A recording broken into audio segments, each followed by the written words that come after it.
සමන්තා චක්කවාලේසු අත්‍රාගච්ඡන්තු දේවතා සද්ධම්මං මුනි රාජස්ස සුනන්තු සග්ග මොක්ඛදං ධම්මස්සවන කාලෝ අයං භදන්තා ධම්මස්සවන කාලෝ අයං භදන්තා ධම්මස්සවන කාලෝ අයං බදන්තා. නමෝ තස්ස භගවතු අරහතු සම්මා සම්බුද්දස්ස. නමෝ තස්ස භගවතු අරහතු සම්මා සම්බුද්දස්ස. නමෝ තස්ස භගවතු අරහතු සම්මා සම්බුද්දස්ස. අතීතං නානුසෝචන්තෝ නප්පජමානස්ස අනාගතං පච්චුප්පන්නානේන යාපෙන්තෝ සන්තුට්ඨානි පෞච්චති. ශ්‍රද්ධාවන්ත සත්පුරුෂ පින්තුනි, අද දවසෙත් අපි හැමදෙනාම නෙත් FM ගුවන් විදුලිය වට එක්කාසුනේ තුල්ලුවක් සනසා වදාළ ශාන්තිනායක සම්මා සම්බුදුරජාණන් වහන්සේගේ බුදු බණ ටිකක් ශ්‍රවණය කරගන්නටයි ඉතින් අද දවසේ මෙම ධර්ම දේශනාවේ දායකත්වයෙන් ගැන කටයුතු සිදු කරන්නේ නාවක් කුලම මෙගොඩ වැව ලිපිනේ පදිංචි GSP ගුණසේන මහත්මයා.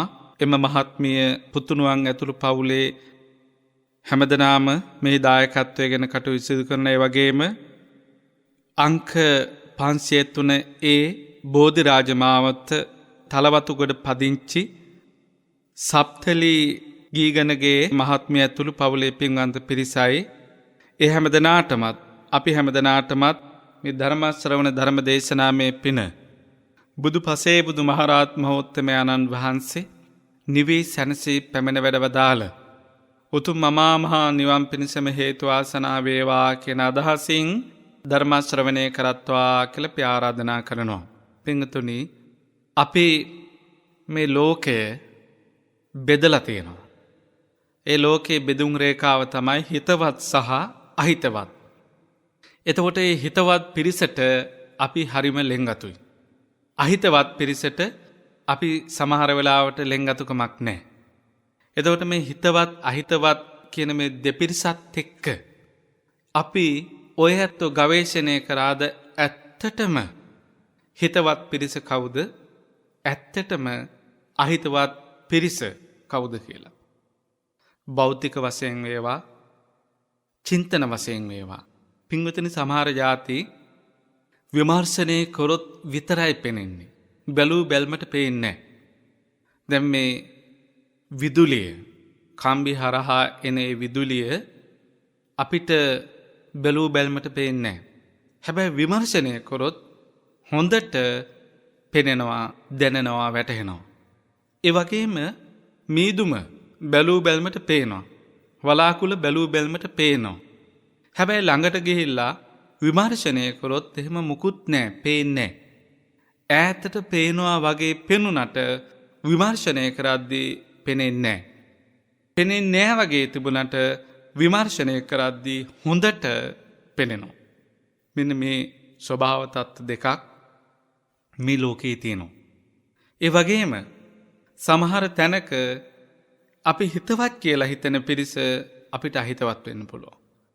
අපි අහිතවත් කියලා හිතන පිරිස අපට හිතවත් වෙන්න පුළුවන්.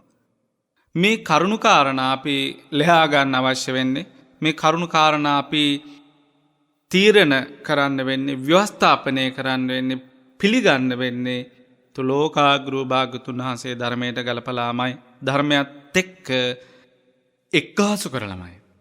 ඕන තරම් උදාහරණ කතා තියෙනවා. සමහර වෙලාවට සත්පුරුෂ එළිය, සත්පුරුෂයන්ගෙන් එන ආලෝකයේ හරි පුදුමයි. තුලෝකාග්‍රෝ භාගතුන් වහන්සේගේ උපස්ථායකෙක් තමයි අනාථපිණ්ඩික සිටුතුමා. අනාථපිණ්ඩික සිටුතුමා තථාගතයන්න් වහන්සේට අතිශයින්ම ලෙන්ගතුයි. බුදුරජාණන් වහන්සේ කෙරෙහි මමායනයක් තිබ්බා. මගේ භාග්‍යතුන් වහන්සේ, මගේ බුදුරජාණන් වහන්සේ. සමහර වෙලාවට ඔයත් ඔච්චන අපේ හාමුදුරුවනේ එහෙම කියනවා. ඉතින් අපේ නෙවෙයි මේ මමායනයක් තිබ්බා මගේ භාග්‍යතුන් වහන්සේ. මගේ ධර්මය. මගේ මහා සංඝරත්නය. ඒ මමායනයත් එක්ක තථාගතයන්න් වහන්සේගෙන් තමන්ට බණ ඇහුවේ නැහැ. බුදුරජාණන් වහන්සේ වෙහෙසට පත්වේවි. බුදුරජාණන් වහන්සේ මහන්සි වෙන්න හොඳ නැහැ කියලා. ඉතින් මේ අනාථ පිණ්ඩික සිටුමාට ලෙන්ගතු වෙච්ච හිතේ ස්වභාවයට පත් වෙච්ච ඈත ගමක ගම් ප්‍රධානියෙක්. ඒ ගම් ප්‍රධානියා ගව සම්පතෙන් තමයි දියුණු තියුණු භාවයට පත් වුණේ. ගව සම්පතෙන් උප්පන්න පස්ගෝ රස මේ සිටුමාටත් ප්‍රදානය කරනවා. සිටුමත් එක්ක තොලෝකාග්‍රෝ භාගතුන් වහන්සේව සම්මුඛ වෙනවා. නාමයන්ගෙන් හඳුන්වන්න දුන්නේ නන්ද කියලා. ඉතින් ඉන්න පිරිස ප්‍රමුදිත භාවයට සතුටු භාවයට නන්දනයට පත් කරවමින් තමයි වාසය කරන්න දුන්නේ. ඒ අතරතුර තථාගතයන්න් වහන්සේට යදුම් ආයාචනා ආරාධනා බොහොමයි අනේ ස්වාමීනි අපේ ප්‍රදේශයටත් වඩින්න අපේ පැත්තටත් වඩින්න අපටත් අනුග්‍රහයක් දක්වන්න කියලා නිරන්තරයෙන් එන හැමතැනකදීම සියුම්ව තථාගතයන්න් වහන්සේ අපහසුතාවයට පත් නොවෙන්න වෙහෙසට පත් නොවෙන්න සියුම්ව ආරාධනා කරන්න දුනා. ඉතින් මේ වගේ ප්‍රණීතතා කොච්චර ඇද්ද? ඔය ඇත්තොන්ට නොපෙනුනාට ඒ භාග්‍යතුන් වහන්සේලා උන්වහන්සේලාගේ විශේෂ අධිගමේ නුවණින් දකිනවා සමහර වෙලාවට මේ බණ අහන ස්වාමීන් වහන්සේලා ඉන්නවා. ඒ ස්වාමීන් වහන්සේලා මෙනෙහි කරන්න ඒ දායක ඇත්තෝ සමහර දායක ඇත්තෝ ඉන්නවා. මේ ධර්මයේ ප්‍රණීතතා හිතින් වැළඳගෙන සමහර අවස්ථාවල ඒවා පෙන්වන්නෙත් නැහැ, හෙලිපෙහෙලි කරන්නෙත් නැහැ. හිමීට ඇවිල්ලා නිදහසේ භික්ෂුන් වහන්සේලා සතුටු වෙන මට්ටමට, භික්ෂුන් වහන්සේලා හිත පිනා යන මට්ටමට භික්ෂුන් වහන්සේලාට ප්‍රණීත විදියට සලකනවා. හැබැයි සලකලා වෙහෙසටපත් කරන්න ඕනේ, කරදර කරන්න ඕනේ, කාටවත් මේවා දැනෙන්න අරින්න ඕනේ කියලා ඒ ඇත්තෝ නිදහසේ සමු අරන් යනවා. සමහර ඇත්තෝ ඉන්නවා ඒවා ඒ දාන නෙවෙයි මාකටිං. එහෙම නැත්තම් ඒවා ගැන අගය කරලා මේක මෙහෙමයි මේක මෙහෙමයි මේක අපේ ගෙදරමයි හිටෙව්වේ කිසිදු පොහොරක් නැහැ මෙහෙමයි කියලා. ඉතින් ඒක හෙලිපෙහෙලි කරද්දී ඒ ගැන විස්තර කියද්දී කටට කෙලවුනනවා. හැබැයි වළඳන්න ගියපුවාම ඊට වැඩිය ප්‍රණීතතා රහසේ නොකියාම දීපු ඇත්තෝ ඉන්නවා. ඉතින් ඒවා මෙනෙහි වෙද්දී ඔයත්තුන්ගේ ක්‍රියාකලාප තුළ ඒවා මෙනෙහි කරලා බලන්න. ඒ ස්වාමීන් වහන්සේලා මෙනෙහි කරද්දී හැබෑම දායකයා හැබෑම සත්පුරුෂයා තමන්ට තේරුම් ගන්න පුළුවන්. ගෙදරක උදෙහෙමයි. සමහර වෙලාවට මේ සමාජයේ තියෙන ප්‍රශ්නනේ ලකුණු දාගන්නවා එක්කෙනෙක්. හැබෑවට සලකන්නේ එක්කෙනෙක්. ඒ ලකුණු දාගන්න කියවන ප්‍රකාශනයන් තුළ ඒ මව රැවටෙනවා සමහර. ඒ තාත්තා රැවටෙනවා. ඇයි ඒ?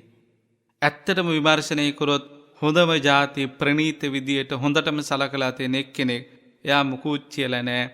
පොඩ්ඩක් එහෙම් මෙහෙම් කරලා මම මෙහෙමත් කරා මේ විදියට මේවා සකස් කරේ කියලා ඒ හැඳිනීම තුළ තමන් විශේෂයක් කරගෙන තමන්ගේ කපටි ඉලක්ක තමන්ගේ වංචාසගත ඉලක්ක ජයගත් අවස්ථා තියෙනවා. මේ අව්‍යාජභාවයේ ලෝකයේ අතිශයින් දුර්ලභයි. මොකක් වූ ඉලක්කයක් ඇතුව මොකක් වූ අරමුණක් ඇතුවමයි සමස්ත කෙලෙස් සහිත සමාජය ජීවත් වෙන්නේ. එතකොට අපි හිතුවට හැබෑවටම කැක්කුමෙන් කටු සම්පාදනය කරන්න කියලා එහෙම කැක්කුමක් නැහැ. දැන් බලන්න අපි නොදන්නවද වර්ෂ අවුරුදු 70 ගණනාවක් පුරාවට මේ ආර්ථිකේ විනාශ වුණා කියනවා. ඒ විනාශ වීමේ උපරිමයට ඇවිල්ලා අපේ හිස මත පහර පිට පහර වැදෙද්දි තමයි අපි මේක වෙනස් කරන්න ඕන. අපි මෙහෙම කරන්න ඕන කියලා නැත්තම් කතිකාවතක් තිබ්බා. කතාවක් තිබ්බා මේ යන ක්‍රමය හොඳ නැහැ. මේ වැඩපිළිවෙල හොඳ නැහැ. අපි මේ බුද්ධ ශාසනයෙන් පිටයි. බුදුරජාණන් වහන්සේ පවුලකට ජනතාවකට රටකට දේශනා කරපු දෙසුම් තියෙනවානේ. අනවජ්‍ය සුඛ, අනන සුඛ, භෝග සුඛ. ඉතින් මේවා සමහර වෙලාවට වැරදියට ගලපගෙන තියෙනවා. තථාගතයන්න් වහන්සේ ධර්මයේ සමහර කොට්ටාස. ඒ නිසා තමයි අපි එකතැන වාසය කරන්නේ. භාග්‍යතුන් වහන්සේ මේ ධර්මයේ දේශනා කරද්දී ඇයි කොට්ටාස 84000කට බෙදලා ගියේ? සතර සතිපට්ඨාන, සතර ඊරිදිපාද, සතර සම්‍යක් ප්‍රදාන, පංචේන්ද්‍ර, පංච බල, සත්ත බොජ්ජංග, මාර්ගාංග 8, බෝධිපාක්ෂික ධර්ම 37යි. ඒ ප්‍රමාණවත් පූර්ණ වශයෙන් නිවන් දකින්න. ඊට අතිරේකව අභිධර්ම පිටකේ, විනය පිටකේ, සූත්‍ර පිටකේ සූත්‍රයන් තුල මේ නොයෙක් සූත්‍ර දේශනා කරලා මේ ඉදිරිපත් කරේ මොකද්ද? නිවන් දකින්න නම් 84000ක් කොට්ටාස ඛණ්ඩණය වෙන්න අවශ්‍යද? ඒවත් තුල පිංතුනේ ඔයත් හොඳට විමර්ශනය කරොත් තියෙනවා සාර්ථක ජීවිතයකින් ඒක හඳුන්වනවා සුඛා පටිපදා සැප පිළිවෙතින් කිප්පා විඤ්ඤා අභිඥාව සාක්ෂාත් කර ගැනීම. ඒ සැප පිළිවෙත අද අපේ මේ පරම්පරානුගතව හෙලිපෙහෙලි කරපු කාරණා එක්ක දේශනා කරපු කරුණුත් එක්ක වැරදි ග්‍රහණයක් කරගෙන තියනවාදෝ වැරදි පැත්තකට ගිහින් තියනවාදෝ කියලා හිතනවා. පවුලක් වශයෙන් වේවා, ඒකකයක් වශයෙන් වේවා. ඒ වගේ අපිට නෑ අනනසුක, ණය නැති සැපය. ඒ වගේම භෝග සුඛ, භවභෝග තියනවා කියලා සැපය, අත්ති සුඛ තියනවා කියන සැපය. එතකොට මේවා මේ භාග්‍යතුන් වහන්සේ පැතිරී ගිය දේශනා තුල අපි පොඩි පොඩි කාරණා අරගෙන ආර්ථික වාසි සම්පාදනය වෙන ಜಾති අරගෙන දුන්නොත් දානේ ලැබේ නිදානේ කියලා කිව්වා. එතකොට මේ මත්තට අනාගතයේ නොපෙනෙන දෙයක් ගැන කියලා අපි අද තේරුවේ නෑ. දානයක් දෙද්දි සිද්ධ වෙන ක්‍රියාවලිය දැන් හිතන්න ලිඳ. දැන් හිතන්න මේ ගහක්. ඒ ගහක අපි මල් කඩනවා. පිච්ච ගහක් වේවා ඔය ඇත්තොංගෝ ඒ තියෙන වතු සුද්ධ ගහක් හරි හිතන්න. ඒක අද මල් වට්ටියක් කඩනවා. ඊළඟට හෙට දවසේ ඔය ඇත්තොන්ට ආයෙ මල් පිපිලා තියෙනවා. හැබැයි කෙනෙක් හිතුවොත් එහෙම අපි ඊයේ පෙරේදයි කඩන්න නැතුව තිබ්බනම් මේ මුළු ගහේම මල් කොච්චර තියෙද කියලා එහෙම එකක් නැහැ. කැඩුවේ නැත්නම් ඒක පර වෙලා යනවා. මෙන්න මේ වගේ අපි සමහර වෙලාවට පරිහරණය කරේ නැත්තම් සමහරේ පුණ්‍ය ලාභ විපාක දෙන වාරේ විපාක අරගත්තේ නැත්තම් විපාක ගත්තේ නැත්තම් ඒක අහෝසි වෙලා යනවා. ඒතර විපාකයන් Tamanට අතිරික්ත නම් ඒ අතිරික්තේ පුණ්‍යක් විදියට හරව ගන්න සහ මේ Taman අතිරික්ත කරගෙන ඉතුරු කරගෙන පිනක් විදියට හරව ගත්තා කියන එක ප්‍රශ්නයක් නැහැ. කොතනකවත් ත්‍රිපිටකයේ පුරාවට කොතනකවත් දන් දීලා දුප්පත් වෙච්ච කෙනෙක්, ධර්මකාමීව වාසය කරලා දුප්පත් වෙච්ච කෙනෙක් සඳහන් වෙලා නැහැ. ඒ ධර්මයේ අවවාදත් එක්ක යන කෙනා දුප්පත් වෙලා කියලා සටහන් වෙලා නැහැ. අනාථ පිණ්ඩික සිටුතුමා දුප්පත් උනේ දන් දීපු නිසා නෙවෙයි. දුප්පත් උනේ ඒ කටයුතු සංරක්ෂණය කරපු නැති නිසා. තමාගේ ඒ ආදායන් ඉපදෙන ඒවා අත්හැරියා. ණය දුන්නේ ඒවා ගත්තේ නැහැ. ඒ සමස්තය අත්හැරලා භාග්‍යතුන් වහන්සේත් එක්ක වැඩි කාලයක් ගත කරන්න, ධර්මයත් එක්ක ගත කරන්න ඉඩ පාද ගත්ත නිසා ඒවා කිසි කෙනෙක්ට බාර දුන්නෙත් නැහැ. එහෙම බාර දුන්නා නම් එතනිනුත් ඒ ධනෙ එසෙවිලා එනවා. ඒවා නොකිරීම නිසා දුප්පත් භාවයකටපත් වුණා මිසක ලෝකාග්‍රු භාග්‍යතුන් වහන්සේට දන් දීලා දුප්පත් උන්නේ නැහැ. පින්වතුනි, අපි ඔක්කොම හැබෑවටම ඇතුළෙන්ම පාරිශුද්ධ භාවයකින් මේ කටයුතු සම්පාදනය කළොත් මේ පොළව මීට වැඩිය ගොඩක් වෙනස් වෙනවා. මේ මහා පොළවේ රහ, ඒ වගේම අහස මීට වැඩිය ගොඩාක් වෙනස් වෙනවා. ලෝකාග්‍රු භාග්‍යතුන් වහන්සේට කවුරුත් පාර අතු ගෑවේ නෑ ගමනක් වටිද්දි. උන්වහන්සේට හුළඟ විසින් නැත්නම් මේඝය විසින් සුළඟක් හමලා පාරේ රොඩු ටික ඉවත් කරා. ඊට පස්සේ වැහිපොදක් ගිහිලා දූවිලි රජස් නැති කරා. ඊට පස්සේ නැවත හුළඟක් ඇවිල්ලා මල් ටිකක් පාරට විසිරෙව්වා. උන්වහන්සේ ඉපදෙද්දී ඒ සිද්ධාර්ථ කුමරුට උදක කෘත්‍ය සිද්ධ කරේ අහසින් පොළවෙන් හටගත්ත ජල දහරා. ඒ මවට පුතුට ජල පිරිසිදු භාවය හදලා දුන්නේ මේ විදිහට. ඒ නිසා පින්තුනි ඔය ඇත්තෝ හැබෑවටම ධර්මකාමී වුණොත් තමන්ගේ ගෙවත්තේ එක ගහ ප්‍රමාණවත් මුළු ගමටම ජීවත් වෙන්න. ඒ භවභෝග ඉපදෙන්න. ඒ වගේම මේ පොළව ගොඩාක් වෙනස් වෙනවා. අහස ගොඩාක් වෙනස් වෙනවා. දැන් අපි හැමතිස්සෙම රෝග වලින් පීඩාවට පත් වෙලා. ඉතින් බොහොම ආඩම්බරයෙන් කියන බෙහෙත් ගන්න ඩොලර් මෙච්චරක් ඕනලු. ඒ කියන්නේ අපි එච්චර ලෙඩ වෙලා නම් අපි මේ බෙහෙත් ගන්න රණ්ඩු කරනවා මිසක නිරෝගී භාවයට කරන්න අවශ්‍ය අවවාද අනුශාසනා උපදෙස් මොනවද තියෙන ක්‍රමය? අපිට ලෙඩ හැදෙන්නේ වාතයෙන් පිටෙන් සෙමෙන්. ඒ දෝෂයන් වැඩි දියුණු වෙද්දි නැත්නම් දෝෂයන් තර වෙද්දි අපි මේ දොස්තර මහත්තුරු හොයාගෙන ගිහිල්ලා බෙහෙත් ගන්නවට වැඩිය දොස් ඒ වාපිත් සෙම් කියන මේ දොස් තර වෙන්න නොදී එහෙම නැත්නම් දොස් වැඩි භාවයට පත් වෙන්න නොදී ඒවා සමහන් කරගන්නේ කොහොමද? එහෙම නැත්නම් ඒවා සුද්ධ කරගන්නේ කොහොමද කියලා ඒ හේතු හොයන්නේ නැහැ. අසනීප වෙන හේතු හොයලා ඒ හේතු සුද්ධ කරන්නේ නැතුව අපි ඵලය අපට මෙච්චර බෙහෙත් ඕන කියලා ඒ ඵලයත් එක්ක ඔට්ටු වෙනවා. දැන් ඔයගේ වලක්වා ගත යුතු කොච්චර අසනීප තියෙනවා. සාමාන්‍ය මිනිස්සේ ලෙස්සලා වැටලා තුවාලයක් වුණාට එක කමන්නේ නැහැ.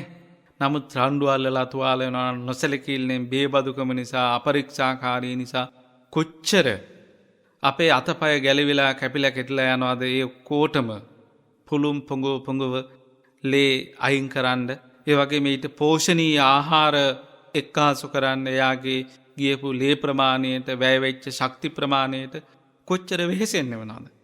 එතකොට පින්තුනි මේ ධර්මයේ කාලයක් තිස්සේ වැරදි අවවාද ටිකක් එක්කාසු වෙලා අපි අද මේ අසරණ භාවයට පත්වලා තියෙනවා. ධර්මයෙන් නෙවෙයි අපි අසරණ වෙලා තියෙන්නේ ධර්ම ග්‍රහණය කිරීම තුල. ඒවා පිළිපැදීම තුල. එතකොට මේවා කියන්න ගියපුවාම කිං කරිස්සන්ති තාරකක් අහසේ තරු කුමක් කරයිද?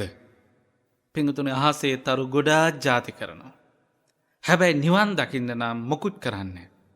නිවන් දකින්න නම් අහසේ තරු වලින් වැඩක් නැහැ. අපේ ආධ්‍යාත්මය හදාගන්න වෙන්නේ. එහෙම නැතුව අපි අහසේ තරු වලින් හදපු ಜಾති එක්කාසු කරගෙන සුවසේ වාසය කරනවා. දැන් මෙනෙහි කරලා බලන්නේ තරු පායන කාලවලට සිකුරු තරුව ළඟින් පීටපු කාලවලට කොච්චර භවභෝග සම්පත් හැදෙනවද? එහෙම නැත්නම් ওই මාස බෙදලා තියෙන්නේ ඒ මාස වලට තරු හඳේ බලපෑම් වෙනස් වෙනවා.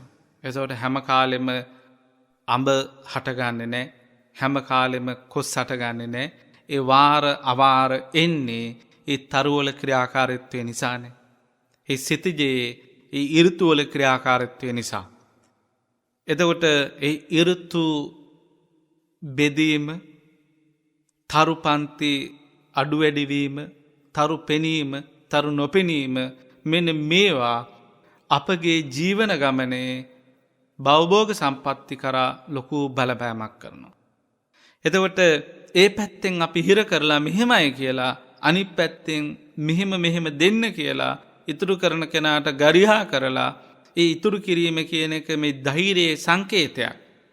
වීරියේ සංකේතයක් විදිහට සලකන්නේ නැතුව ඒ ඉතුරු කිරීම ධනය ඉපදවීම තෘෂ්ණාවේ සංකේතයක්, ආසාවේ සංකේතයක් විදිහට පරිවර්තනය කරොත් එහෙම ඒ හම්බ කරන කෙනා මන්දෝසාහි වෙනවා.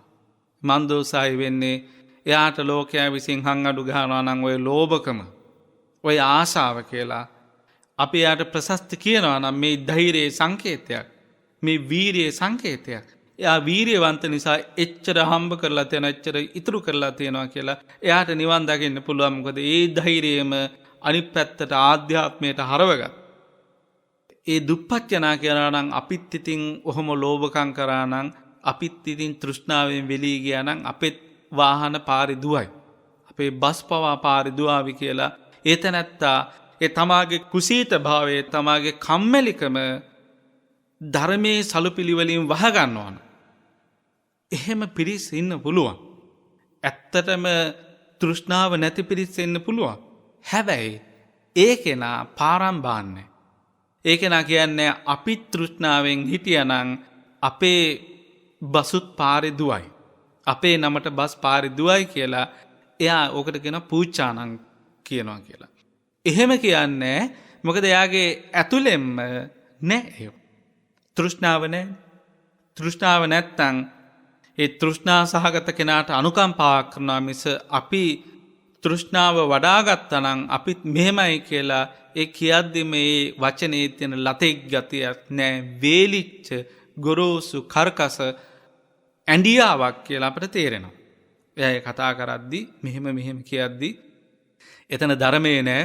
එතන ඇඬියාවක් තියෙන්නේ. එතන බැරිකමක් තියෙන්නේ. එතන තැති ගැනීමක් තියෙන්නේ කියලා අපි හැමදෙනාටම දැනෙනවා.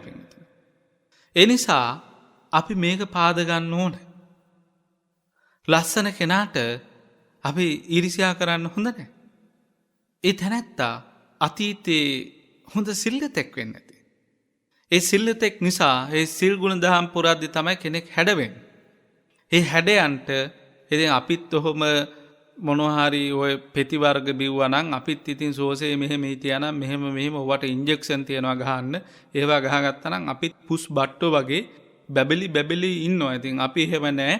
අපි මේ මහ පොළවත් එක්ක හැප්පිලා අපි මේ ඉරහඳ යට ගස් කොළන් අස්සේ ස්වභාවික පරිසරයේ බහා බල පරිචිතා නැත්තම් බුදුරජාණන් වහන්සේ දේශනා කරලා තියෙන්නේ ඇඟේ බලයෙන් සේදවක් කත්තිකා දහඩිය වගුරුවලා ධම්මන් ධම්මිකන් ලාභන් නැත්තම් ධර්මකාමී උපදව ගන්න කියලා. ඒ නිසායි අපි මේ කෘෂ වෙලා තියෙන්නේ. ඒ නිසායි අපේ ඇඟ කළු වෙලා තියෙන්නේ. ඒ නිසායි අපේ මේ විරූපී භාවයක් තියෙන්නේ. එහෙම නැතුව එතකොට අපි ධර්මකාමී ඒ ලස්සන කෙනා ධර්මකාමී නෑ කියලා අපේ සමාජයේ සමහර මුල් බැහැගෙන තියෙනවා. ඊට පස්සේ හිතනවා එතන වංචාවක් ඇති. එයාට ධනෙ ඉපදෙනවා නම් එතන වංචාවක් ඇති. ධනෙ ඉපදිච්ච හැටි ත්‍රිපිටකයේ තියෙනවා ඇති තරම්. එක තැනක ලෝකාග්‍රව භාග්‍යතුන් වහන්සේ ඕරස පුත්‍ර භාවයට පත්වෙච්ච සරියු ස්වාමීන් වහන්සේ නිරෝධ සමාපත්තියට සමවැදෙලා. මහා උත්සව දවසක් නකත් දවසක්. ඒ නකත් දවසේ මේ ජෝතිපති දෙපළට යන්න බෑ. නකත් උත්සවයට මුදල් නැහැ. ගොවිතැන් කරන්න. ඉතින් මේ සීසෑමේ කටයුතු සිද්ධ කරන්න මේ බිරිඳත් එක්ක ස්වාමියා කතා කරා. අද විශේෂ දවසක්. අද මිනිස්සු උත්සවයක් පවත්වන දවසක්. ප්‍රීති ජනක දවසක්. නමුත් අපිට ඒ ප්‍රීතිය උරුම නැහැ. අපි දුප්පත්නේ. එනිසා ඒ ප්‍රීති අපි සමරන්න ඕන. වෙනදා සීසාන කුඹුරට උඹ කෑම ගේනවට වැඩිය මට ඊට වැඩි චුට්ටක් වැඩියෙන් කෑම ගේන්න ඕන. ගොඩක් බඩ පිරෙන්න කන්න ඕන. ඒ වගේම වෙනදා වෑංජන 2යි නම් 4ක් හදාන ඊට දෙගුණයක් රහට හදාගෙන ඉන්නේ. ඒ කියන්නේ තම තමන්ගේ මට්ටමෙන් එපැයි උත්සවයේ සමරන්න විශේෂ උත්සව දවසක්. ඒ උත්සව දවසේ මේ ගොවි මහත්තයාට උත්සවයේ සමරන්න යන්න බෑ. ප්‍රීතිය සමරන්න සල්ලි නැහැ. ඒ නිසා බිරිඳට දැනුම් දුන්නා මම කුඹුරට යනවා සීසාන්න. හැබැයි ඒ උත්සවයේ අමතක කරන්න බෑ. සල්ලිත් නැහැ. ඒ නිසා මට මෙහෙම විශේෂ කෑමක් හදාගෙන ඉන්නේ කිව්වා. ඉතින් කුඹුරට යද්දී එක භික්ෂුන් වහන්සේ නමක් පඳුරක් ළඟ හිටගෙන ඉන්නවා. ඉතින් ස්වාමීන් වහන්සේ net හැරිලා තියෙන දිශාව දැක්කා. ඒ දිශාව තමයි පඳුර මේ දත් මදින්න ගන්න වෙලං වගේ කෝටු වර්ගයක්. ඊට පස්සේ මේ ස්වාමීන් වහන්සේට මේ වෙලං කෝට්ටෙන් ප්‍රයෝජනයක් ඇති දත් මදින්න කියලා දැහැට්ටක් අදලා පූජා කරා. ඉතින් ඒ සාරිපුත්ත මහ රහතන් වහන්සේ නිරෝධ සමාපත්තියට සමවැදලා දින 7කට පස්සේ ඒ උපාසක තැනැත්තගෙන් දැහැටි අරගෙන දතුත් මැදගෙන එයත්තුන්ගේ ආහාරය තමයි පරිහරණය කරේ. ඉතින් අර බැමිණි එද්දී මග මේ මහා රහතන් වහන්සේ වැඩ ඉන්නවා. අර විශේෂ කරලා හදපු කෑම මේ මහා රහතන් වහන්සේට පූජා කරා. ඉතින් පූජා කළා අර ගෙහිමි කාන්තාව ඇවිල්ලා තමාගේ ස්වාමි පුත්‍රයාට දැනුම් දුන්නා හරි වැඩේ. මෙහෙම ස්වාමීන් වහන්සේ නම සම්මුඛ වුණා මගේ බත් වේල ඔයාගේ බත් වේල ඒ ස්වාමීන් වහන්සේට දුන්නා කිව්වා. ඊට පස්සේ ඒ ලොකු තරහක් ආවේ නැහැ. මොකද ඒ ස්වාමීන් වහන්සේ මෙයා දැක්ක උදේම. දත් මදින්න ඒ කියන්නේ මේ රහතන් වහන්සේ උපක්‍රමය හරි ලස්සනයි. ඒ රහතන් වහන්සේට මේ බමුණගේ විශේෂ ආහාරය වළඳන්න ඕනේ. නමුත් අනුග්‍රහයක් කරන්න හිතුණා. ඒ අනුග්‍රහය ඒ දුප්පතාට. එතකොට හොඳට මෙනෙහි කරලා බලන්න රහතන් වහන්සේලා කෙනෙක් දුප්පත්ව ඉන්නවට කැමති නැහැ. කාශ්‍යප මහ රහතන් වහන්සේ පවා දුප්පත් ගෙවල් වල පිණ්ඩපාත වැළලා තියෙනවා. ඉතින් ඒක සක්දේව් රජුරෝ දුප්පත් වේශයකින් ඒ දාන වේල හොරකම් කරගෙන වැඩ කටයුතු සිදු කරපුවා ඔයත්ෝ මේ net FM ගුවන් විදුලියේම ශ්‍රවණය කරලා ඇති. නිරෝධ සමාපත්තියට සමවැදිච්ච හැම උත්තමයෙක්ම ගිහිල්ලා තියෙන්නේ කොතෙන්ද දානේ වළඳන්න. අනිවාර්යෙන් දානේ දෙන දුප්පත් තැනකට. එහෙනම් ඒ බුදුරුන්ගේ චින්තනය රහතන් වහන්සේ චින්තනය අපි හැම දෙනාම දුකට පත් වෙලා වාසය කරන එක නෙවෙයි. භවභෝග සම්පත් වලින් අපේ ප්‍රාර්ථනාව දැන් ලෝභය හොඳ නෑ මෙහිමයි කියලා. හැබැයි අවසන ඒ සාන්නාන්සලාගේ ප්‍රාර්ථනාව ධන දානේ යසෙසුරෙන් ආඩ්‍ය වෙච්ච සුරබිදනක් මෙන් භද්‍ර ගටයක් මෙන් ඉන්ද්‍රකීලයක් මෙන් නොසැලෙන සෞභාග්‍ය ජීවිත උරුම වේවා. නන්දා සොමනා ජෝතිය ජටිල ධනබෙන්නක පූර්ණ වර්ධකාදී සිටුවරුම් මෙන් මහෝපාසිකාවන් මෙන් කියලා කියනවා. එහෙම කියලා එදාස ඔය මහපොළොවේ ප්‍රායෝගිකව ධනවත් පිරිස දැක්කාම ඔය වංචා කරලා ඔය වැරදි ජීවිකාවෙන් උපදවගත්ත ජාති වෙන්න ඇති කියලා ඒ චින්තනයට බැසගන්නවා. එතකොට මේ ක්‍රමේ අපේ ග්‍රහණයේ වැරද්දක් තියෙනවා. ධර්මයේ වැරද්දක් නෙමෙයි ග්‍රහණයේ වැරද්දක්. ඉතින් ඒ රහතන් වහන්සේ උදෑසන ඇවිල්ලා අර තැනත්තගෙන් දැහැටි අරගෙන දත් මදින්න ඕන භාවයේ ඉෂ්ට සිද්ධ කරගනිද්දී එතකොට බිම හදලා ඉවරයි. ඒ උපාසක තැනත්ත දැනගත්තා මේ මහා ශ්‍රේෂ්ඨ උත්තමයෙක් ඒ රහතන් වහන්සේ නමක් තමන් බිරිඳට අනකරානේ බිරිඳට නියෝගයක් දුන්නනේ මට විශේෂ ආහාරයක් ඊට ටිකක් වැඩියෙන් දෙගුණයක් ව්‍යංජන හදලා ගේන්නේ කියලා. ඒක අපේක්ෂාවෙන් ඉන්න වෙලාවක දැන් මේ රහතන් වහන්සේ සම්මුඛ වෙලා දැහැට්ටක්වත් දීලා තිබ්බේ නැත්තම් අඳින චිත්‍රය වෙනස්. ඔබගේ ආහාර වේල මම රහතන් වහන්සේ නමට දුන්නා කියද්දී තරහාවක් දුකක් අමනාපයක් ඇති වේවි. නමුත් මේ මහා රහතන් වහන්සේ දැහැටි කූරුකුත් අරගෙන ගියපු නිසා එහෙනම් අර මහා ශ්‍රේෂ්ඨයාට වෙන්නේ නැති මේ බට්ටික පූජා වෙන්න ඇත්තේ කියලා එතකින් අර ආහාර පිළිබඳ තිබ්බ සංඥාව සුද්ධ වුණා. ඒ කියන්නේ ඒ කුඹුරු කරද්දී හොඳ බත් එකක් කන්නම් කියයි හිටියේ. හැබැයි බත් එක මගදී රහත් උත්තමයට පූජා වෙලා ඒ බලාපොරොත්තු ඉවත් වීම සමග චුට්ට ඇඟට මහන්සි දැනුණා කලන්තේ. කලන්ත නිසා බිරිඳට කිව්වා චුට්ටක් ඉඳ ගන්න මම පොඩ්ඩක් ඔයාගේ ඔඩෙක් නිදා ගන්නම් කියලා. ඉතින් සුළු වෙලාවක් බඩගින්න දැන් වැඩ නවත්තලා ගෙදර යන සූදානම බඩගින්න නිදාගෙන ඇසරලා බලද්දී ඒ කුඹුරම රත්තරන් පාටට දිලිසෙනවා. ඉතින් මේ බමුණා මෙනෙහි කරන්න දුන මේක වැරද්දා. මේ වැරද්ද තමයි මම බඩගින්නෙන් කලන්තේ වෙලා නිදාගත්තේ. මගේ ඇහි දැල බැඳිලාද ගෝදෝ. ඒ නිසා මට මේ මායාවක් පේනවා ඇති කියලා හාපු අර පස් පිඩලි ඔක්කොම රත්තරන් පාටට තමයි පේන්නක. නැවත ඇස් පිහලා බැලුවා. ඉර එළියට අව් එළියට මේ විදියට මට පේනවදෝ කියලා. ඒත් පේනවා. බැමිණියට කතා කරලා කිව්වා අර කුඹුරේ රත්තරන් පාටට දිලිසෙනවා. ඔබටත් එහෙම දෙයක් පේනවද? ඔව් මටත් එහෙම දෙයක් පේනවා. අර උත්සවයක් අහිමි වෙලා බඩගිනි කාරව ඒ හිටපු පිරිසට ඒ රහතන් වහන්සේ කරපු අනුග්‍රහයෙන් රජමාලිගාවේ මහා කන්දක් ගොඩ ගහලා ප්‍රධාන සිටුටානාන්තරයේ ලබන්න තරම් මහා පුණ්‍යවන්තයෙක් වුණා.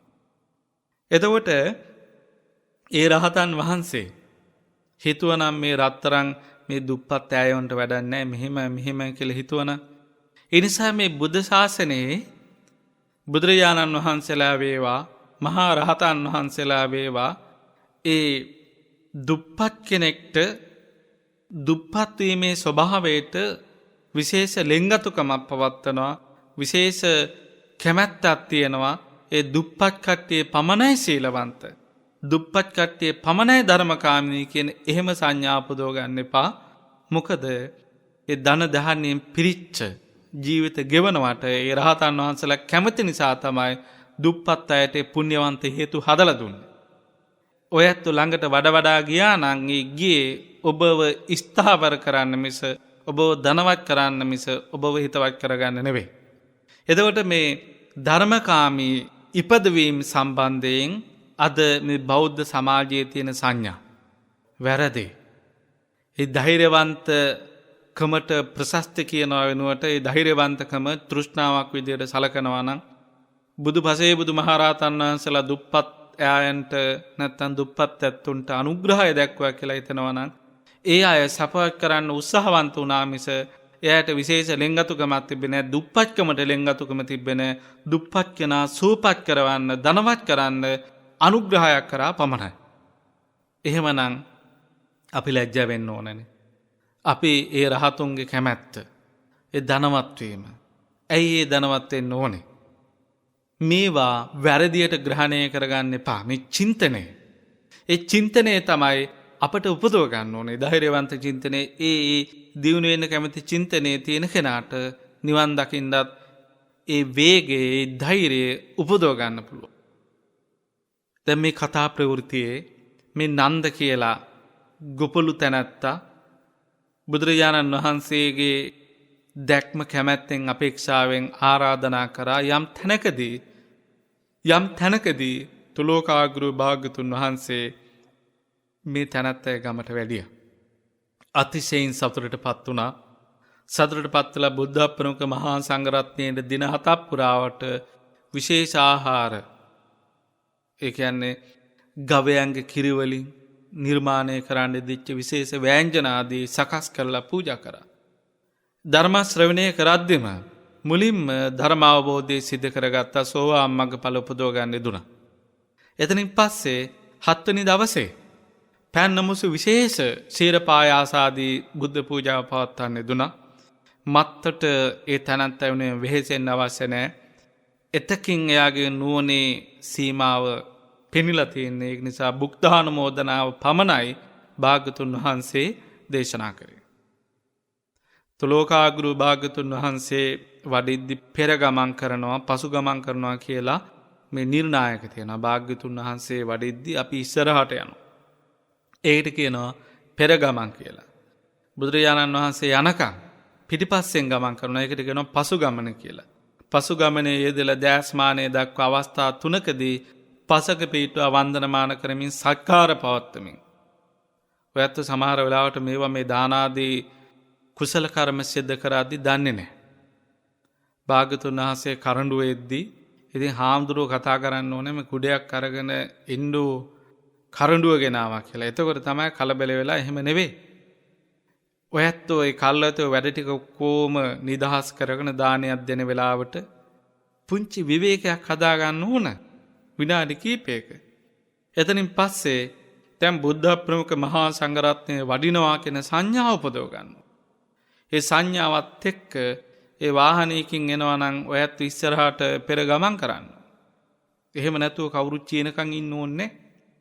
එතකොට තථාගතයන්න් වහන්සේ එක්ක ස්වල්ප දුරක්, ඒ කියන්නේ සෑහෙන දුරක් ගියා. වනාන්තරයක ටිකක් ඈතට ගමන් කරා.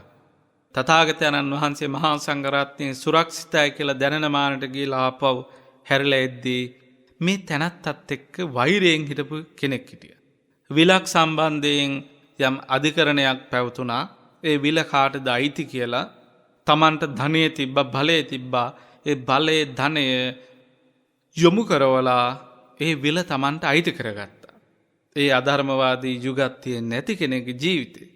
ඒකට තරහින් හිටපු ඒ මිනිසයා මේ නන්ද කියන ආර්ය ශ්‍රාවකයා තථාගතයන්න් වහන්සේෙන් බණ අහපු සෝවාන් ආදී මඟඵල උපදවගත්ත මේ තැනැත්තාට ජීවිතාන්තරයක් සිදු කරා නැත්තම් වෛරේ කරුණු කාරණා ගලපලා කහසු කරලා ඊතලයක් විසපවලා දුන්නට තියලා ඇදලා ඇඟ හරහා ජීවිතය මරණයෙන් කෙලවර වෙන මට්ටමේ මාරාන්තික ප්‍රහාරයක් දියත් කරා. ඉතින් භික්ෂූන් වහන්සේ නම පසුව පිටත් වෙද්දී දින 7ක් පුරාවට තුලෝකාග්‍ර භාගතුන් වහන්සේට දම්පැන් පූජා කරපු හිතේශීව අතිශයින් සැදැහැති සිතින් වාසය කරන්න දිච්ච අනාථ පිණ්ඩික සිටුතුමත් එක්ක ලෙන්ගතෝ විටින් විට පස්කෝ රසයෙන් බුද්ධ ශාසනයට වැඩ සිද්ධ කරපු මේ තැනැත්තා හිතාගන්න බැරි තැනක මිය ගිහිල්ලා හිටියා. ඉතින් මේ ප්‍රවෘත්තිය තුලෝකාග්‍ර භාගතුන් වහන්සේට දැනුම් දුන්නා ස්වාමීනි අර ගොපුළු තැනැත්තා නන්ද කැලයක් අස්සේ අවාසනාවන්ත විදියට මිය ගිහිල්ලා. ඒ වෙලාවේ තුලෝකාග්‍ර භාගතුන් වහන්සේ දැනුම් දෙන ඔය නන්දට ඊතල විදපු ඒ තැනැත්තා කපක් පුරාවට නිරේ පැහෙනවා. දැන් මේ කරුණු කාරණා අපි තේරුම් ගන්න ඕන. සමාජයට අපි බණ කියනවා නෙවෙයි, සමාජ කාරණා ගෙනහැර දක්වනවා නෙවෙයි. ඒ අතීත කාරණා වේවා, වත්මනේ කරුණු වේවා තමන්ට අර මම මුලින් සටහන් කරේ. ඒ හේතුවක් නැතුව අපි අසාධාරණකම් අවඩ සිද්ධ වෙනවා කියලා දැනිලා අපි ඔහේ ආවා. ඇවිල්ලා ප්‍රශ්නේ අපේ හිස මත පතිත වෙද්දි තමයි මේක වෙනස් කරන්න ඕන කියලා අපි කෑ ගහගෙන පණ ඇරලා පැන්නේ. ඒ පැන්නේ රටේ දියුණුව හදන්න නෙවෙයි. රටේ දියුණුව හදන්න නම් පණ අරිනවා කියලා ඊට ඉස්සරින් පනින්න ඕන. හැබැයි ඒ පැන්නේ තමන්ට මුකුත් හම්බ වුන්නේ නැහැ. තමන්ගේ ජීවන පැවැත්මට හිංසාකාරී භාවයක්, තර්ජනයක්, විමතියක්, සැකයක් හටගත්තා. ඒ සැකේ වෙලාවේ මෙහෙම ගියොත් මේක හරියන්නේ අපේ ලාභයන් නැත්නම් අපේ පැවැත්මට හානියක් කියලා දැනිච්ච නිසා තමයි ඒ විදිහට අපි හැසිරුනේ. එහෙම නැතුව මේ ලෝකයේ සුජාත භාවයට පත් කරන්න ඕන කියලා පණ අරින මහා බෝසත්වරු එහෙම මේ 10000 ගානේ නැහැ. 2-3 දෙනෙක් ඉන්න පුළුවන්. එහෙම නැත්තටම නැහැ කිව්ව බුදු වෙන බුද්ධාංකුරයන්න් වහන්සේලා නැති වෙනවනේ. ඒකත් එක්ක මේ ලෝකේ කවුරු හරි ධර්මයෙන් පිටින් මේ කටයුතු කරනවා කියලා හිතනවා නම් ඒ වගේ බොහොම ප්‍රශස්ත අරමුණු දුර්ලභයි. වාසි සහගත නැත්තම් අපි රට හදන්නම් අපි මේක කරන්නම් කියලා එයත් මහා කැක්කුමකින් කෑ ගැහුවට ඇත්තට මේ කැක්කුම කොච්චරක් තියෙනවද කියන එක ගණන් හදාගන්න ඕනේ එරිදිමන්තුතුමන්ගේ සහයෙන්. එහෙම නැත්තම් චේතෝ පරිඥානය තියෙන අනුන්ගේ සිත් කියවීමේ නුවණ තියෙන ඒ වගේ උපකරණ අනාගතයේ ඒවි.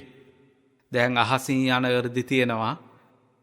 එතකොට අහසින් යන ගුවන් යානා තියෙනවා. දුර රූප බැලීමේ එර්දි තියෙනවා දිව්‍ය චක්කුරු විඥානය. ඉතින් ඔයත්ොන්ට ඒක තාක්ෂණික මෙවලමකින් දුර රූප බලන්න පුළුවන්. දුර දක්ණයෙන් වේවා, දුරකථනයෙන් වේවා. එතකොට දුර සද්දාසන යන්ත්‍ර තියෙනවා නැත්තම් දිව්‍ය සෝතය. ඉතින් එර්දියට සමානව අපි අතීතේ දැන් අපි අතීතයේ විශ්වාස කරේ නැහැ සිතේ දියුණුවෙන් දුර රූප බලන්න පුළුවන් කියලා. දැන් අපිට මේ තාක්ෂණයේ දියුණුවෙන් දුර රූප බලන්න පුළුවන් නිසා අතීතයේ කිව්ව කතාව සමපාත. දුර ශබ්ද අහන්න පුළුවන් කියලා අපි මේට වර්ෂ අවුරුදු ගණනාවක උඩදී හිතුවේ නැහැ. නමුත් තාක්ෂණයෙන් දුර ශබ්ද අහන නිසා එහෙම සිතේ දියුණුවනු පුළුවන් ඇති කියලා උපකල්පනාව තියෙනවා. අහසින් යන්න පුළුවන් කියලා අපි ගුවන් යාන හදන්න ඉස්සරින් සාකච්ඡා කරේ. එර්දියෙන් යනවා කියලා ඒවා මිහිඳු මහරහතන් වහන්සේලා ආපු විදිහත් එක්ක ඉතින් ගුවන් යාන ආවේ ඊට පස්සේ. නමුත් ඒ තාක්ෂණික මෙවලමකින් යන ස්වභාවය දැක්කහම මෙහෙමත් යන්න පුළුවන් ඇති කියලා හිතෙනවා.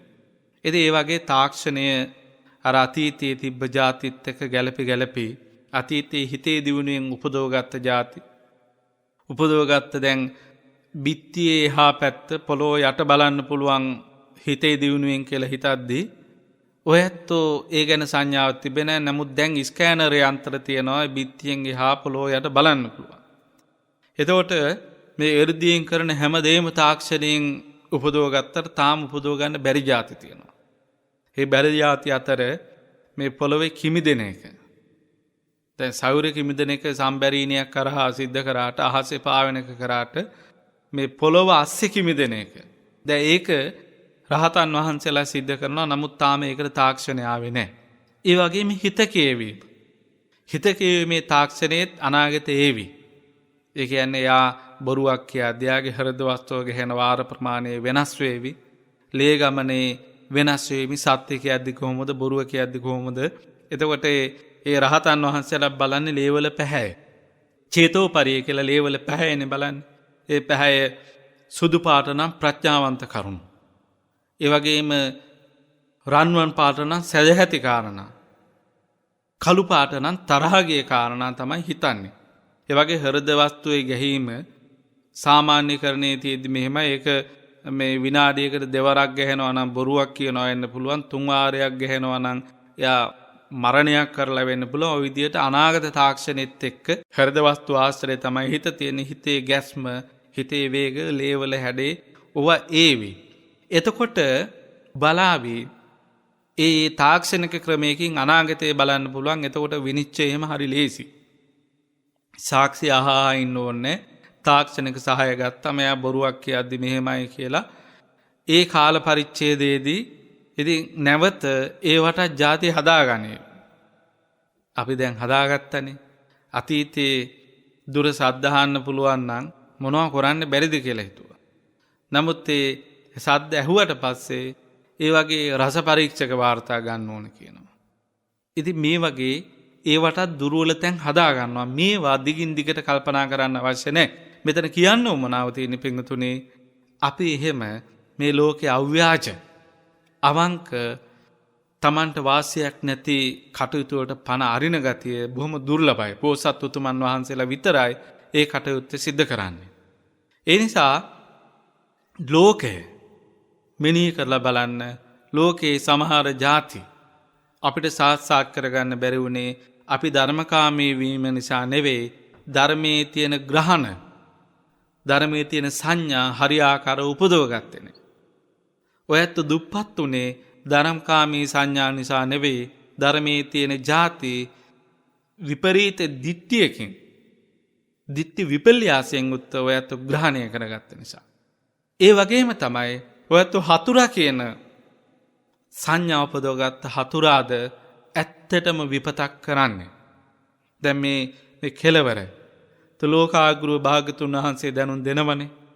මේ නන්දව ඝාතනය කරපු තැනැත්තා කපක් පුරාවට නිරයේ පැහෙනවා. දැන් එතකොට සතුරෙක්ගේ ඉලක්ක, සතුරෙක්ගේ බලාපොරොත්තු, එහෙම නැත්නම් අපිට අහිතක් කරන කෙනාගේ උපරිම බලාපොරොත්තුව තමයි අපේ ඝාතනය. අපේ ඝාතනයනේ අපේ සම්පත් කොල්ල කෑම, අපි ප්‍රිය උපදවන වස්තු විනාශ කරලා දාන එක. දැක බුද්ධ ශාසනයක විමසීමක් කරනවා. ඒ සිටුතුමාගේ හිත රිද්දන්න හිතලා. ඒ සිටුතුමාගේ හිත රිද්දන්න හිතලා සිටුතුමා වැඩිපුරම ලෙන්ගතෝ, වැඩිපුරම ආදරේ මොනවටද කුමටද කියලා මේ හතුරු සේනාව. ඒ සිටුතුමත් එක්ක හරි තරහයි. ඒ තරහවත් එක්ක මෙයාව රිදවන්න නම් මෙයා වැඩියෙන්ම කැමති දේ විනාශ කරලා දාන්න ඕන කියලා. ඉතින් උත්තරේ හම්බෙන්නේ මේ මිනිස්සයා මුකුත් දන්නේ නැහැ. උත්තරේ හම්බෙන්නේ ආධ්‍යාත්මික උත්තරයක්. ඒ උත්තරේ තමයි ඒ සිටුතුමා වැඩියෙන්ම කැමති තුලෝකාග්‍ර භාග්‍යතුන් වහන්සේ වැඩ ඉන්න ගන්ධ කුටියට.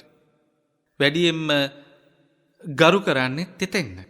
ඉතින් හොරා හිතනවා, අර සතුර හිතනවා මෙයාගේ හිත රිද්දන්න ඕන, මෙයා කැමතිම දේ විනාශ කරන්න ඕන කියලා ගිනි තියනවා තථාගතයන්න් වහන්සේ ගන්ධ කුටියේ. ඉතින් අර එයාගේ ළඟම සිකියුරිටි කෙනා, එහෙම නැත්නම් උපස්ථායකයා, ආරක්ෂකයා කලබල වෙනවා. කලබලයටපත් වෙලා කියන අන්න සිරිතුමනි, ඔබ තුමා විසින් සකස් කරන්න දිච්ච ගන්ධ කුටියේ භාගතුන් වහන්සේ බුද්ධ මන්දිරයේ ඇස් ඉස්සරහාම ගිනි ගන්නවා, විනාශ වෙනවා කියලා. දැන් හතුරාගේ ඉලක්කය මෙයාව රිද්දන්න. හැබැයි සිරිතුමා hina වුණා. hina වෙලා අතිශයින් ප්‍රමුදිත භාවයටපත් වෙලා දැනුම් දෙන්න දුනා, මට මේ හරි සතුටුයි. මම භාගතුන් වහන්සේට එක ගන්ධ කුටිය හැදුවේ ඒක දැන් විනාශ වීමත් සමග මම උපක්‍රමයෙන් විනාශ කරන්නේ නැහැ. විනාශ වීමත් සමග නැවත මට ඒ භාග්‍යතුන් වහන්සේට කුටියක් හදලා දෙන්න අවස්ථාව. ඒ තැනත්තා මට අවස්ථාව ඒ තැනත්තා මට පාදලා දුන්නා. එතකොට මේ ලෝකේ නෙවෙයි ප්‍රශ්නේ තියෙන්නේ. අපි හිතනවා අපිට මේ ලෝකයෙන් තමයි ප්‍රශ්න තියෙන්නේ කියලා. ලෝකේ නෙමේ ප්‍රශ්න තියෙන්නේ අපි ළඟ. එතකොට අර මිනිස්සයා තමන්ගේ පොකුණ තමන්ගේ වැව නඩු කියලා ගත්තා කියලා වෛරයක්. ඒ වෛරේ කෙලවර නැත්තම් ඒ තමන්ට අලාභයක් කරා කියලානේ සමහරවිට තමන්ගේ හරක්ට වතුර බොන්න තිබ්බ විල. ඒ විල මේ හරක් අයිතිකාරයා බලහත්කාරයෙන් පවරගත්තාම තමන්ට අලාභයක් වුණේ. තමන්ගේ හරක්ට වතුර දෙන්න නැතුව ගියා. තමන්ගේ ගොවිතැනට වතුර නැතුව ගියා. ඒ තමන්ට අලාභයක් වුණා කියලා ඒ කියන්නේ තමන්ට සුවසේ ජීවත් වෙන්න බැරි වුණා කියලා තමයි මේ නන්ද කියන සෝවාන් තැනත්තව ඝාතනය කරේ. උඹ හින්දායි මට වතුර අහිමි වුණේ, ගොවිතැන් කරගන්න බැරි වුණේ, මගේ හරක්ට වතුර බී ගන්න බැරි වුණේ. තමන්ට සුවසේ වාසය කරන්න අවශ්‍ය වාතාවරණයට අකුල් හෙලපු තැනැත්තා කියලා එයාව ඝාතනය කරලා තමන්ගේ සුවය කපක් පුරාවට ඒ අවුරුදු 100ක සුවසේ වාසය කිරීමට තමයි ඒ ළඟ ඉන්න ඒ නන්ද කියන කෙනා පහර දුන්නා නම් පහර දුන්නේ. හැබැයි ආපිට තමන් නන්දට පහර දීලා විවරයක් හදාගත්තා. ඒ විවරය තමයි කපක් පුරාවට නිරේ දුක් විඳින විවරය. එතකොට ඒ විවරය හදාගත්තා. පින්වතුනි හොඳට මෙනෙහි කරලා බලන්න තමන්ට අලාභ කරා කියලා අනිත් අයට අලාභ කරන්න ගිහිල්ලා. තමන්ට අකටයුත්තක් කරා කියලා අනිත් අයට අකටයුත්තක් කරන්න ගිහිල්ලා එයින් උපන්න ද්වේෂ සහගත සිතුවිලි, වෛරී සිතුවිලි, කර්ම, ප්‍රාණඝාත අකුසල්, හොරකම් කිරීමේ අකුසල් වේග තමන්ව අරගෙන යන දුර, තමන්ට විපාක දෙවන ස්වභාවය. එතකොට හැබෑම හතුරා අපි එළියේ ඉන්නවා කියලා එයාට දඬුවම් දුන්නට ඒ හතුරා උපරිමේ අපට සිද්ධ කරන්නේ අපේ ජීවිත හානිය පමණයි. හැබැයි අපේ ඇතුලේ ඉන්න හතුරා අපි කපක් පුරාවට, භවයේ පුරාවට කොච්චර දුර්වල ස්ථානවලට අපි යන්න හීනකින්වත් හිතන්න අකමැති ස්ථානවලට අරගෙන ගිහිල්ලා දුකටපත් කරනවා. ඒ නිසා මේ කාරණා හොඳට තේරුම් ගන්න. මේ ලෝකයේ හිතවත් අහිතවත් කියලා බෙදාගෙන ඉද්දි හැබෑවටම අහිතවත් කෙනෙක් අපි ළඟ ඉන්නවා. ඒ අහිතවත් කෙනා කොහොමද හිතවත් භාවයෙන් අපේ ජීවන ගමන ජයගන්නේ කියන එක තමන් යෝනිසෝ මනසිකාරයෙන් මෙනෙහි කරන්න අවශ්‍යයි, කල්පනා කරන්න අවශ්‍යයි.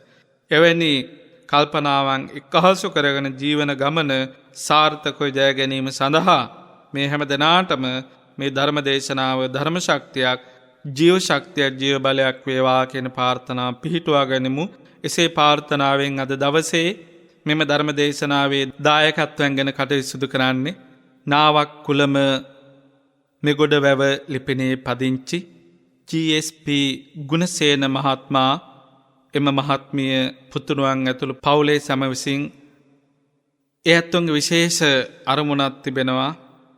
අද දිනට තෙවන උපන්දිනයේ සමරන ලෙව්මිත තෙනුක් දම්සිතු පුතුණුවන්ටත් එවැගේම ජූලි 7 වෙනි දින 64 වෙනි උපන්දිනය සමරු ගුණසේන පියාණන්ටත් එවැගේම 7 වෙනි මාසයේ 24 වෙනි දින ජූලි 24 වෙනි දින 58 වන උපන්දිනයේ සමරු විජේලතා මෑණියන්ටත් නිදුක් නිරෝගී චිරජීවනයේ ප්‍රාර්ථනා කරන ඒ වගේම පවුලේ ඥාතීන්ටත් ලෝකවාසීන්ටත් හැම සත්නට ලෝකී ලෝතර වැඩ පිණිස නිවන් පිණිස වේවා කියන ප්‍රාර්ථනාවෙන් මෙහි දායකත්වයෙන් කටයුතු සිදු කරන ඒ වගේම අංක 503 බෝධි රාජමාවත තලවතු ගොඩ ලිපිනේ පදිංචි සප්තලි ගීගනගේ මහත්මිය ඇතුළු පවුලේ පින්වන්ත පිරිසත් මෙහි දායකත්වයෙන් කටයුතු සිදු කරනවා. එයත්තුන්ගේ අරමුණක් තිබෙනවා.